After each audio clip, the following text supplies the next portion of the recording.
Hey folks, Erick Stakelbeck here. Welcome to a very special Watchman Newscast live stream. Now, number one, we've got a lot to discuss. The anti-Semitic mobs, the pro-Hamas demonstrations raging on college campuses nationwide. Are we starting to see pushback, including, thankfully, from law enforcement? We've got some updates there. Number two, Rafah.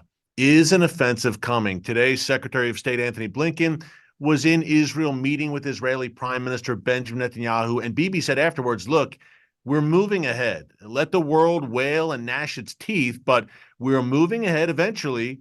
We're going to go into Rafah. We're going to finish the job, the stated goal of Israel's government and its military leadership of crushing Hamas once and for all so that it never poses any sort of threat to the world's one and only Jewish state ever again. So we got to discuss that.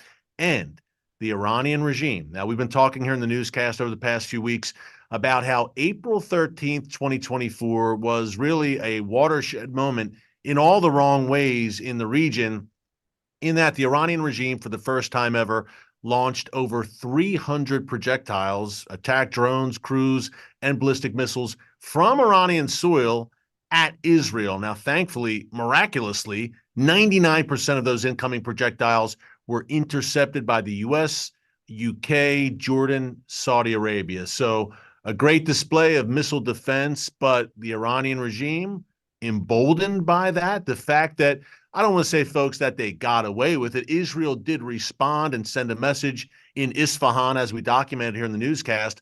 But is Iran emboldened right now, not only by the events of April 13th, but also by these pro-Hamas, I repeat, pro-Hamas demonstrators on college campuses who, by the way, on the night of April 13th, openly, supposedly peaceful protesters who want peace and want a ceasefire, yet they cheered, many of them, the news that Iranian missiles were on their way to Jerusalem. But I digress.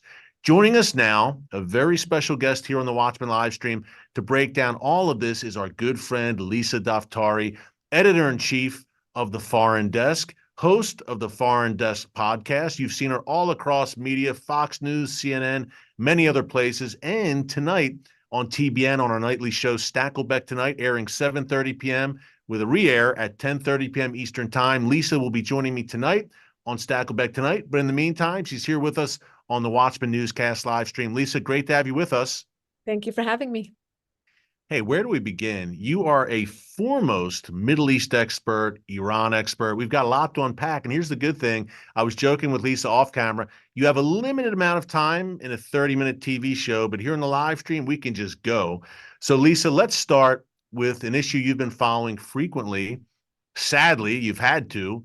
These pro-Hamas mobs that have inundated American college campuses. And again, folks, foreign policy, the Foreign Desk, foreigndesknews.com to find all of Lisa's great work and follow her on X as well. But Lisa, what's your take on these mobs? Is it going to peter out, God willing? Law enforcement obviously moved Columbia University last night and dispersed many, arrested many. Is this going to gather more steam? What even if they peter out, what is the lasting impact of these anti-Semitic demonstrations that have raged across the United States over the past few weeks? Yeah, college kids tantruming with the help of professional agitators, as we know, so much money and influence coming from outside to these campuses. Eric, what I haven't been able to share with you before, because we just haven't had the time, is this is nothing new. I actually, before I was on air, I used to do a lot of investigative journalism and go undercover. And I used to go to a lot of campuses to follow their just radical agendas with these extracurricular groups. And back then, we're talking about 2006, 2007, we knew that there was Hamas money coming into certain universities. The speakers that they would bring onto campus were calling in the middle of campus. And these are some UC schools. So this is the University of California. These are state schools, which means taxpayer money is going towards these groups as well, using the school's podium, using the school's microphone, using the school's staff, again, taxpayer money, to stand in the middle of a university and call for jihad against Americans and jihad against the infidel, which means anybody who is not willing to fold and follow radical Islam. This was happening in the middle of American universities then. This is almost 20 years ago.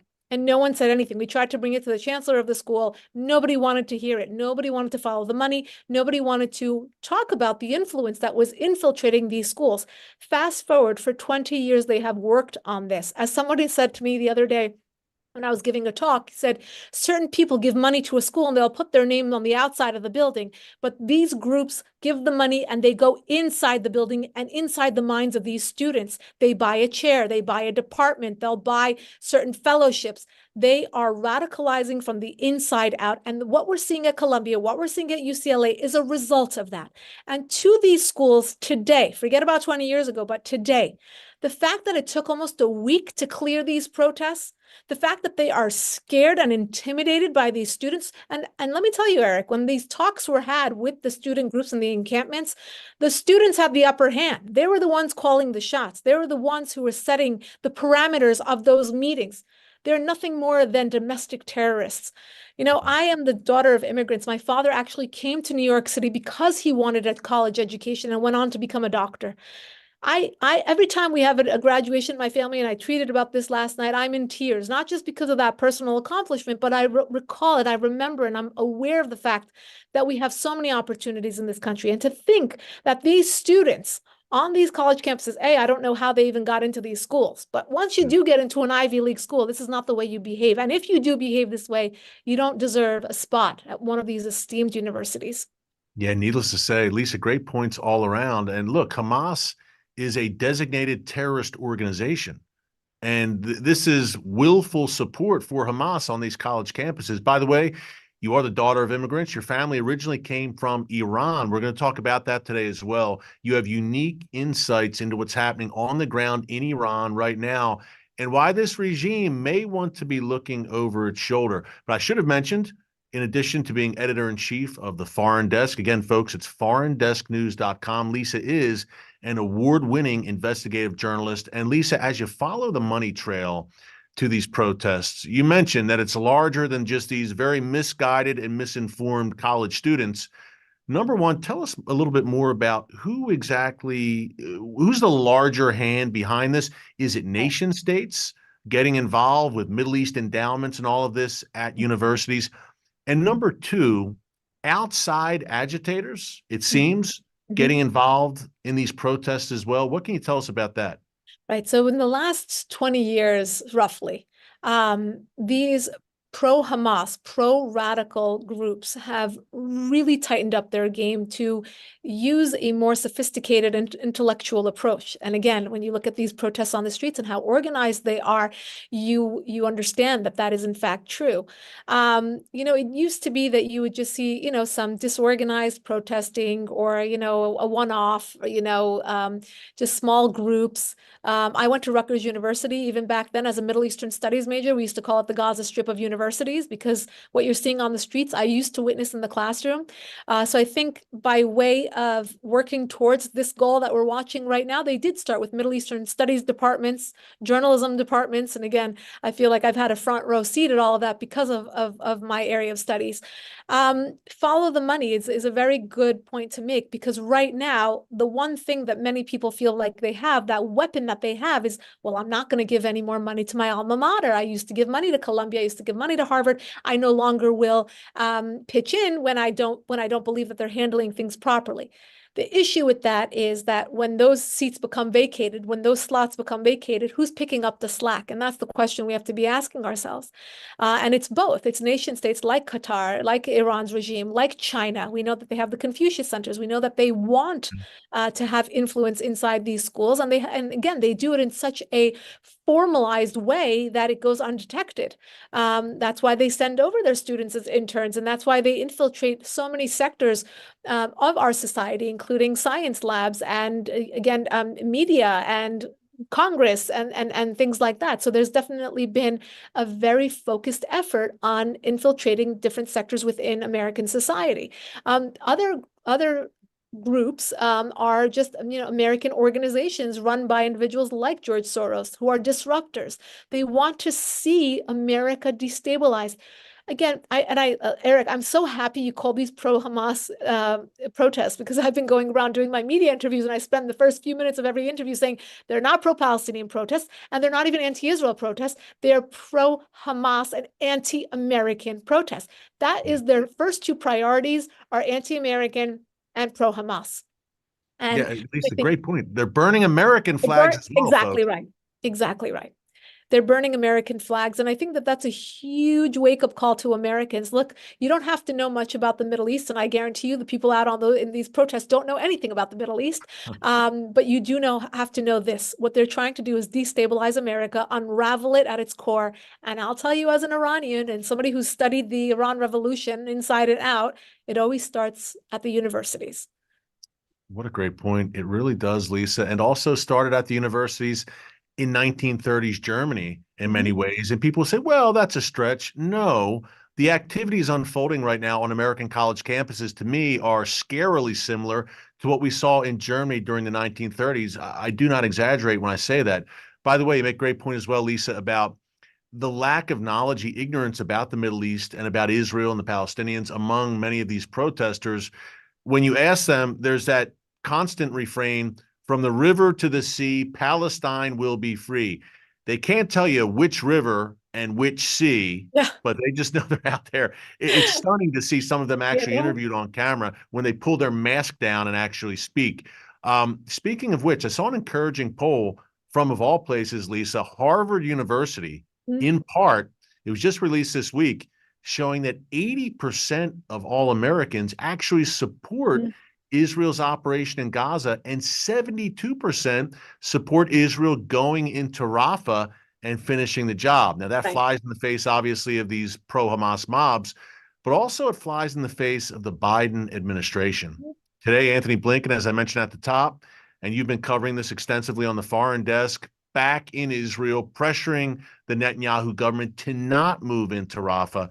What are your thoughts on that? Look, so dangerous. If Israel doesn't go into Rafah, Lisa, where does this go? It seems that leaves Hamas alive to fight another day and emboldens Israel's enemies, who are America's enemies too, by the way. Absolutely. And I think this is so dangerous to micromanage Israel's war. Look, when it comes to counterterrorism, when it comes to understanding the region and their threats, Israel knows what it has to do. And I'm actually very glad in this scenario that all Israeli leaders, left, right, and center, are in agreement about this. So I want to just take a moment to say, this is not a side point. This is actually comes up very often when people try to blame everything on Bibi Netanyahu, regardless, and this has been said by many people who are in much mightier positions than I am, but left, right, or center, regardless of who would be in office in Israel, they would have the same response to October 7th, because this is an existential threat. It is a nonpartisan national security threat, and it is not something that any Israeli would waver on for political points. That's number one. Number two, it is not for the White House to dictate who the Israeli leader is. Again, if we give aid to Israel, that is a mutual, beneficial, strategic relationship that we have with Israel. We benefit a lot from it. So many jobs, so much intel, so many potential national security threats that have been thwarted because of Israel's help with that. So it's really damaging, and we saw this under the Obama administration. We said this at the time. When there is daylight between Israel and the United States, we both suffer for it, and that becomes vulnerabilities for both of us. And it doesn't matter. Back then, it used to be, well, Obama and Bibi have personal beef. It's not a personal relationship. That relationship and our foreign policy in general has to be ironclad. And our foreign policy has to be stable, consistent. It has to be predictable. Our enemies need to know where they stand. Our friends need to know where they stand. And my one last message to the Biden administration is these small concessions and these pivots that you're trying to make to appeal to certain voters in Michigan or Minnesota, they're not enough. Because unless you take Israel off the map, these voters aren't voting for you. So you might as well not throw our ally, the only democratic state in the region, under the bus for people who aren't going to vote for you, because, again, these concessions are not enough for them. They're looking for the end of the state of Israel. And if you really get them in an honest moment, they'll say the end of Jews everywhere. So This is what and you know what, Eric, I said that was going to be my final point, but I have one more thing to say. Please. With regards to Israel's strategy on Rafah, I'm so glad that they understand that they have to finish this war. And I'm so glad that they're not reacting. Maybe they have in the last 6 months, but in this instance, not reacting to public or global opinion, because we know that global opinion is not based on fact. If you follow urban war experts who do this for a living, they understand urban warfare as a science. They have said that the number of casualties and the deaths that have occurred among the Palestinians, and again, tragic. Even one death, regardless of who that person is tragic, and none of us want it. But there will be casualties in war. But the ratio that Israel has been able to maintain, they say, has been the most humane war that has been ever documented in terms of this type of urban warfare, in terms of digging out people under tunnels and hospitals and mosques and schools.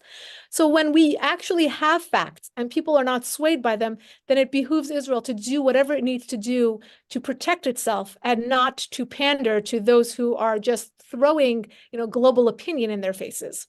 Yeah, this is key, Lisa. So glad you brought this up. Look, we've been arguing here on the Watchman about the extraordinary lengths that Israel goes to avoid civilian casualties, unprecedented, I believe, in the history of warfare. I don't say that with exaggeration, to the point where IDF soldiers at time, unintentionally, but because of the great lengths they go to try to get Palestinians out of harm's way, IDF soldiers will put themselves in harm's way to save Palestinian civilians. That's a kind of military, that's a kind of ethos and the kind of rules of engagement that the IDF has.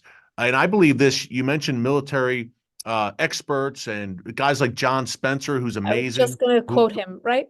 Yes, who I know you've spoken to as well. He's a great one. He said, look, this will be studied. This campaign by Israel in Gaza will be studied for years to come for everything Israel has done right. Right. Just the Correct. amazing performance of the IDF at a minimum of Mhm. civilian casualties, considering the circumstances. Gaza, which is a tightly packed madhouse, it's just extraordinary what the IDF is doing. You mentioned the Biden administration. And again, the perception of daylight between Israel and the U.S., a dangerous thing because our enemies are one and the same. And it seems, Lisa, that they're taking notes. When they see, I'm talking Iranian regime, you could take it China, Russia, Hamas, whoever, when they see the U.S. in many ways throw Israel under the bus and attempt to distance itself from certain Israeli actions, how much does the Ayatollah, for instance, in Iran, he just tweeted Mhm. about his glee over the protest on college campuses, the pro-Hamas mobs. How much does that really have an impact on the strategies of our enemies? Yeah, you just have to look around the world as to how many hotspots we have right now in terms of war, Russia invading Ukraine, China is just waiting. I mean, how many provocations have we seen from China in the last few months alone? I mean, they're really gearing up, and if they don't do it before the end of Biden's term, they would have to be stupid. And I hope I'm wrong. I hope I'm wrong. You look at the Taliban and how they've really gotten comfortable in Afghanistan, how they have cracked down on women. They said this is going to be a brand new Taliban.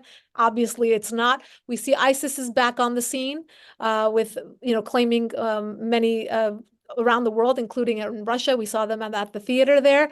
You just have to look and see how damaging this truly is when you have an Ayatollah in Iran who cracks down on young people and has a fixation on persecuting, throwing acid in young women's faces and blinding them, and actually killing a woman because she was showing some of her hair, as we saw in the Massa Amini protests, and then applauding these spoiled, ignorant college students on American campuses. I mean, are you proud of yourself that a murderer in the Islamic Republic is proud of you? And perhaps they are proud of themselves, Eric. I think we've come so far. When you look at these college students wearing actual Hamas gear, they're not even like beating around the bush. They're not even saying, it used to be that they would just try to we're pro-Palestinian. Now they actually are wearing the Hamas gear. This is the U.S. designated terror organization. Yeah, These kids there's should be also been rounded up and Hezbollah. Yeah, there's also Hezbollah been Hezbollah flags flown at some of these protests. applauding Iran's, the Islamic Republic's 300 missiles going into Israel. Look, I think at the end of it, you said something that triggered a thought in my mind.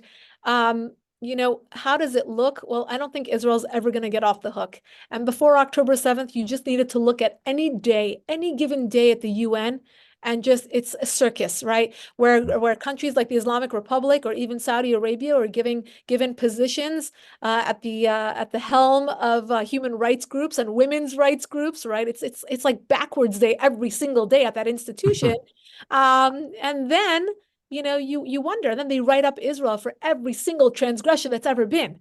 So I think that this is just the way it's going to be.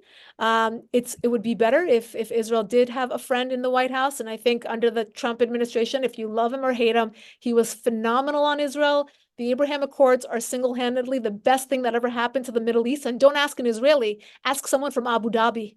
Ask someone who's now doing business, between Morocco and Tel Aviv. Ask someone who's doing business, with private or public, business deals. I mean, it was a brilliant idea, and people forget, Eric, that this idea of peace through prosperity was first offered to the Palestinians. I actually had the huge honor of working with the White House at that time on rolling out the Abraham Accords, and before that, this peace through prosperity deal that was offered to the Palestinians. And I remember it was on embargo because we had just come from the White House. And I was, I think, a few months pregnant. I tell my young son all the time, "You've been to the White House so many times, you just were inside, not outside." We were able to work on this deal, and then we got the memo that the Palestinians didn't even open the binder to read this peace through prosperity deal. That deal would have turned Gaza into Saint-Tropez of the Middle East, and they didn't want it. So every time there is someone saying that the Gazans are starving, that they don't have X, Y, and Z, that they don't have a chance, that it's an open air prison, you have to remind them they had so many opportunities, but it's their leadership. The Palestinian people are a poor people. Poor as in, I feel sorry for them. They're victims. Why? Because of Hamas, because of poor leadership. Even the Palestinian Authority, they have never had a fair chance with a proper leadership. And it's not the Israelis or the UN or the United States that needs to give them what they need. They need to demand an end to radicalism. And what you're seeing on the streets of, again, Columbia, UCLA, these kids don't even understand these things. They don't know how many times the Palestinians were actually offered a state. They don't know, actually, even closer to that, they don't know how many times Hamas has rejected a ceasefire. And they keep calling for a ceasefire. So when facts don't matter, Israel has to plug along and do what it needs to do to eradicate this existential threat. Yeah, no, so true. I think it was Abba Eban, Lisa, who was a former Israeli foreign minister, who said the Palestinians never miss an opportunity to miss an opportunity. They've been offered a state, I think, 5 times with half of Jerusalem as recently as 2008. Ehud Olmert, we could go on. Also, want to mention, hey, you have personal experience on campus. You're speaking on college campuses nationwide on a frequent basis. You're also a PhD student right now, just on a side note. So the Iranian regime, just to stick with them, Lisa, and we want to get into the possible demise of this regime. I know that's going to make everyone very happy to hear that. Right. Big takeaways from April 13th, 2024, when Iran launched over 300 projectiles. Iran, in tandem with its proxies, that ring of fire that surrounds Israel, launched over 300 projectiles, 99% shot down. And by the way, you mentioned the Abraham Accords. I think we saw the fruit of that. Look, the Saudis weren't an official signatory to that, but the Saudis, along with Jordan, helped Israel intercept those incoming projectiles. But big takeaways for you, Lisa, is the Iranian regime emboldened to try such a barrage again? Was that a one-off thing? How do you see it? I think they were hoping that they can just shoot it, make the deliver the message, because they're macho, yes, but not suicidal, right? So they didn't want this to escalate beyond that. They wanted to deliver the message because they couldn't back down, right? Because they got hit so badly in Syria with their top men. So they wanted to definitely deliver the message. They also made a few miscalculations. They didn't think that Saudi or Jordan would ever come to Israel's aid. I don't think they even thought the United States or the UK would come to Israel's aid the way that it did. B, a lot of people talk about, well, nothing really happened to Israel, so why would Israel want to retaliate? Well, Israel has the Iron Dome, it has David's sling, it has many other technologies. And why does it have those technologies? Because these are threats that are daily coming into Israel, and it needs those technologies. So it's just a reality that we speak of. And lastly, I think part of the regime's calculation was, well, if we do end up getting into something, it might rally people back around the flag like it did in the Iran-Iraq war. But that is so off and so, again, miscalculated, because the Iranian people were actually hoping that Israel would help them. And there was so much graffiti written, and I saw so many different examples of this where the regime put up a huge mural saying the next slap will be much harder, the next hit will be much harder. I mean, they'll deliver another hit to Israel. And then you'd see, juxtapose that with so many Iranians putting graffiti on the streets saying, well done, Israel, do it again. Things like that. So I think one thing that I have witnessed in my career has been really this evolution of the Iranian people. First, some were calling for reform, some were calling for regime change, and they were scared to do so. 2009 kind of broke the ice because it was over a fraudulent election, and then it went towards regime change. But now the proverbial straw that broke the camel's back, or whatever you want to call it, they're over that hump, and they truly will not settle for any reform, any changes. They do not believe anything this regime says, and they want change. So I think knowing that this government doesn't really have an appetite or any wiggle room for war when you don't have the people behind you, and so it will have to resort to what it has resorted to, which is the shadow war of having its proxies do its dirty work for it. Now, with regards to Israel, thank God for all these technologies. Israel has been able to root out Hamas in the way that it wants to, Rafah being that last obstacle. But what we're fearful of is Hezbollah's escalation. And if Hezbollah were to go deeper into Israel, use its full arsenal, Hezbollah, I want to remind everyone, is the most well-endowed proxy of Iran's regime. And it is incredibly well-endowed. It has somewhere like 150,000 missiles. So we are hoping, because of their proximity to Israel, already thousands of people have been evacuated from northern Israel. There have been a few tragedies there. When 2 or 3, I believe, Israelis have been killed in northern Israel as a result of Hezbollah's firing into the country. But I think this has been a very well plotted, war, with, again, Iran's regime pulling the puppet strings, and the way that they have been trying to, steadily and progressively escalate with Israel, but not do it in a way, again, that it causes Israel to retaliate in a more meaningful way on Iranian soil. Yeah, all while Israel is essentially fighting in many ways with one arm behind its back due to U.S. and world pressure. Absolutely. Lisa, yeah, you make a great point about the North, too. I was in northern Israel about 2 months ago, and I'm sad to say in many places it was kind of a ghost town because at least 80,000 Israelis there have been evacuated from their homes because of the Hezbollah threat. That's unsustainable. So you make a great point there. Eventually, I've called it the Great Northern War. That seems to be coming soon in terms of, Looming, yeah. yeah, it's looming. Hey, folks, if you're just joining us, this is the Watchman Newscast live stream. We are joined by our good friend Lisa Daftari, editor-in-chief of the Foreign Desk. Check out foreigndesknews.com. She's also got a great podcast of the same name, The Foreign Desk. She's an award-winning investigative journalist, media regular, Fox News, TBN, CNN. You've seen her everywhere, and she's with us now. Check her out again, foreigndesknews.com. Lisa's doing amazing work. That's why we're having her here. And she's on Stakelbeck tonight with me, our brand new TBN show at 7:30 p.m. and 10:30 p.m. Eastern time. You won't want to miss that. One last thing, if you have not subscribed to the Watchman News channel right here on YouTube, hey, be sure to subscribe and click the notification bell so you get alerts every time a new video is posted. Lisa, you touched on the fact that the average Iranian is actually supportive of Israel, which may stun people to know, but there are many, number one, many Iranians on the streets who are saying, hey, Israel, you have the right idea. Let's get rid of this regime. Tell us the point we're at. We saw major protests in late 2022, early 2023 in Iran against the regime. And we've seen protests really at times throughout the past 25 years, including some very large ones. Where are we at right now? I titled this live stream, Iran's regime nearing its end, question mark.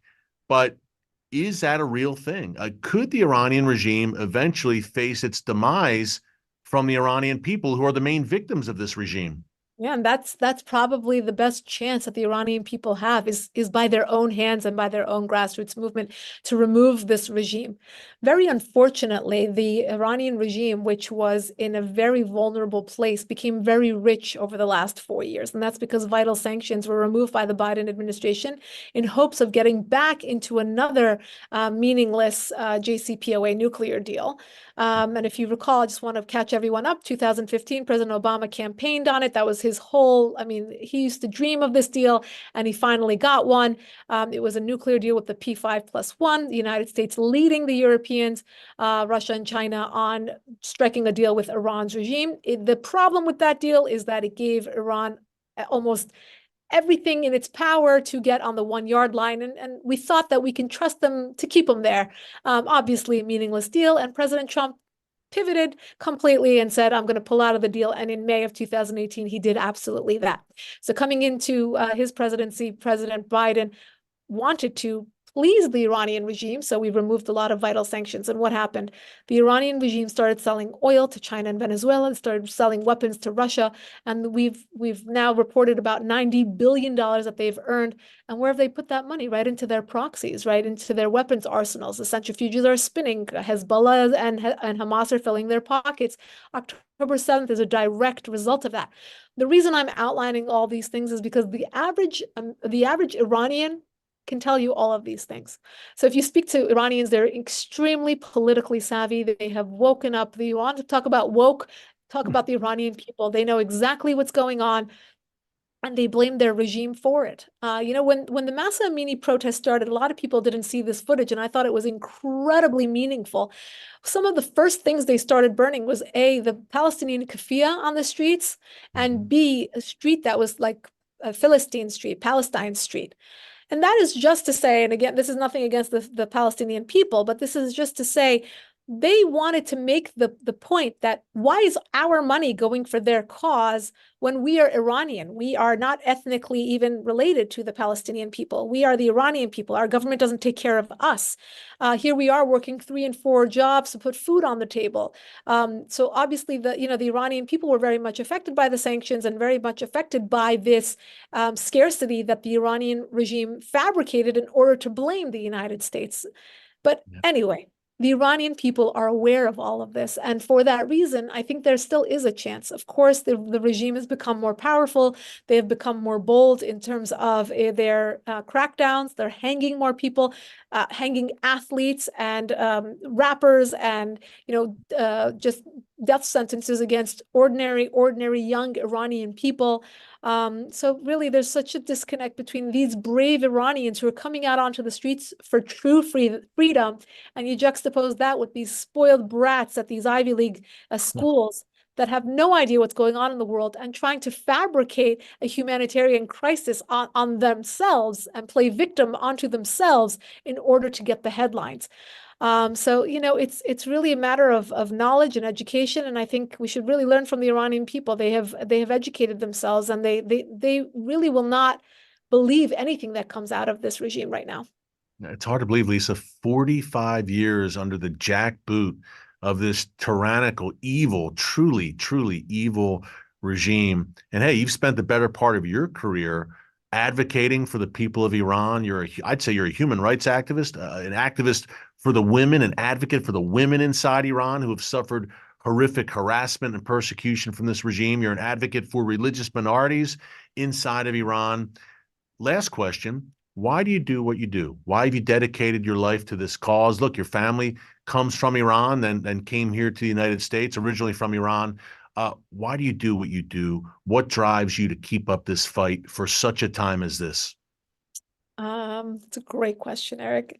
Because I have to. I absolutely have to. I think from a young age, you have children, and I have a young son, and I see his gifts, and I think I was lucky enough for my parents to see mine, and then you kind of have a calling, because there's almost like this unsaid deal you have with the universe that you've been given gifts, but how can you best utilize them for the better good?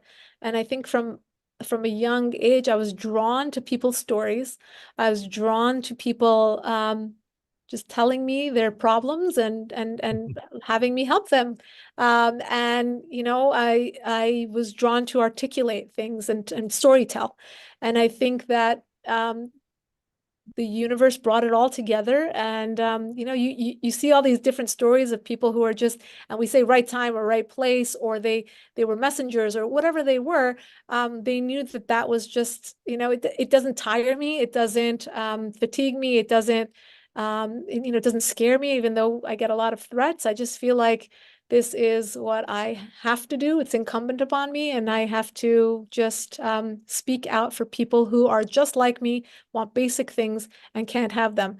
I also think, like yourself, I feel if you're in a position to connect the dots, to educate people, to show them a better way, even when they're reluctant to listen and to be open to that, you have to continue doing that. So we're here to educate, we're here to advocate, we're here to really put a silver lining on things. And I think at the end of the day, even though both you and I cover so many dark places and dark things, we both are optimists, and we look to show people that there can be a better way, there will be a better day, and hopefully it's coming soon. And we will continue working until we get there.